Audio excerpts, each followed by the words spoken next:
Donc, bonjour Dominique. Donc, aujourd'hui, je reçois Dominique Poulin-Laprade, qui est présentement chercheur à Agriculture Agroalimentaire Canada dans la facilité de Lennoxville. C'est là si je me trompe.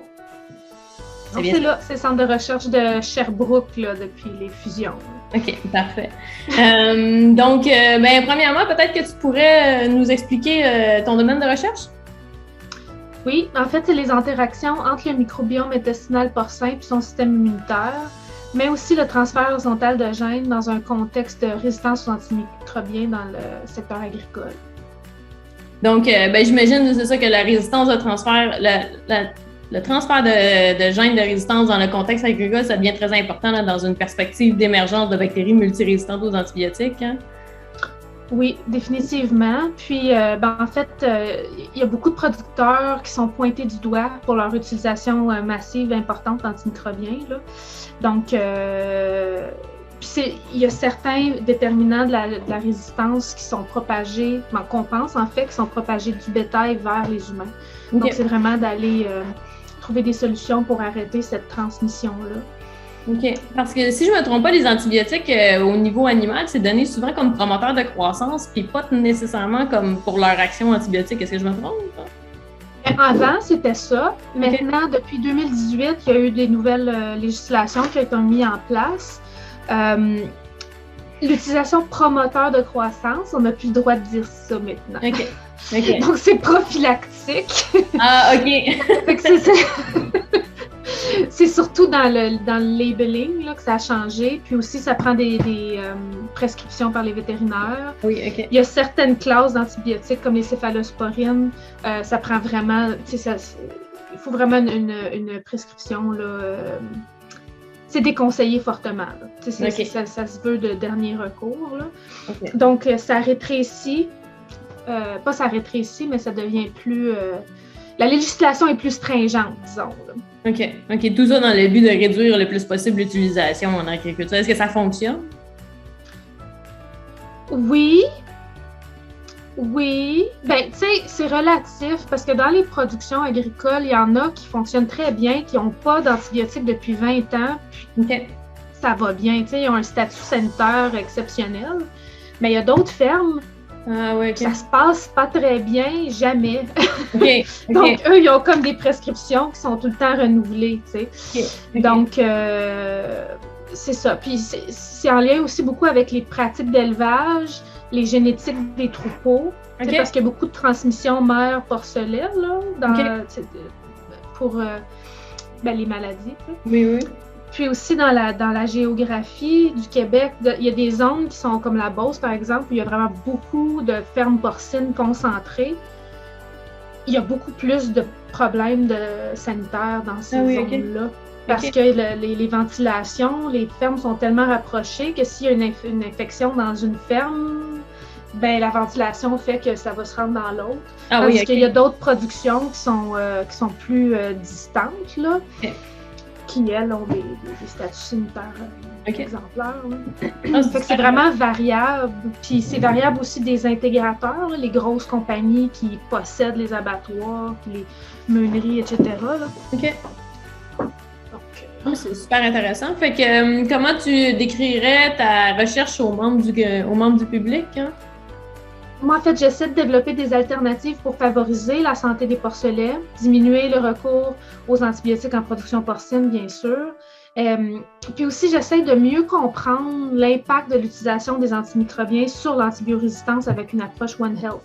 Donc, par exemple, je regarde l'impact de l'ajout soit d'antibiotiques ou de concentration d'élevés en métaux lourds dans l'alimentation du bétail, sur la fréquence de bactéries résistantes dans leur microbiote intestinal, et puis la dissémination après de ces bactéries et gènes de résistance-là dans l'environnement agricole, principalement via l'épandage de lisiers et fumiers contaminés.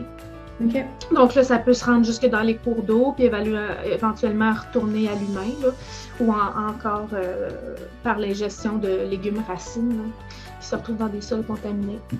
Puis là aussi, parallèlement à ça, j'identifie des cibles génétiques puis des points chauds de transmission pour permettre le développement d'approches conçues vraiment plus sur mesure pour essayer d'atténuer concrètement l'antibiorésistance dans le secteur agricole.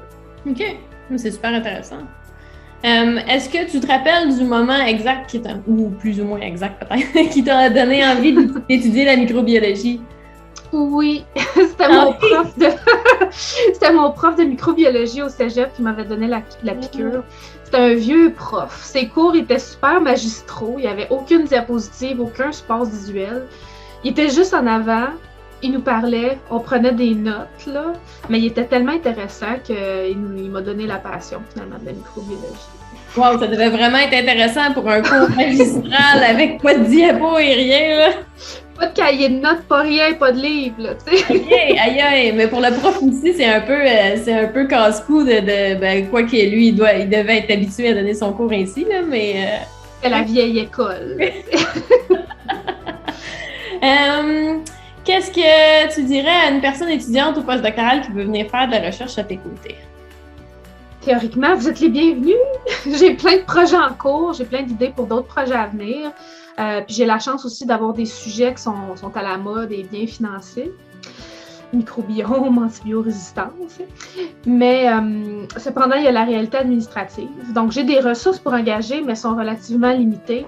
Puis aussi, malheureusement, c'est vraiment difficile actuellement d'engager des stagiaires post-doc au gouvernement fédéral parce qu'ils sont considérés comme des chercheurs avec les bénéfices. Fait que c'est trop dispendieux pour la grosse majorité des budgets de recherche.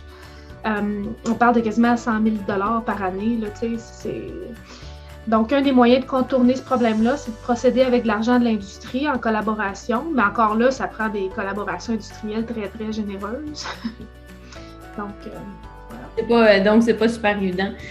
Comment se passe la transition? Mais là, je te tutoie depuis tantôt, j'aurais peut-être dû vous voyez, là, mais comment se passe la transition? Parce que vous étiez récemment étudiante, mais vous êtes une jeune chercheure. Mais comment se passe la transition de mentorée à mentorante? Est-ce que c'est difficile? Est-ce que ça va bien?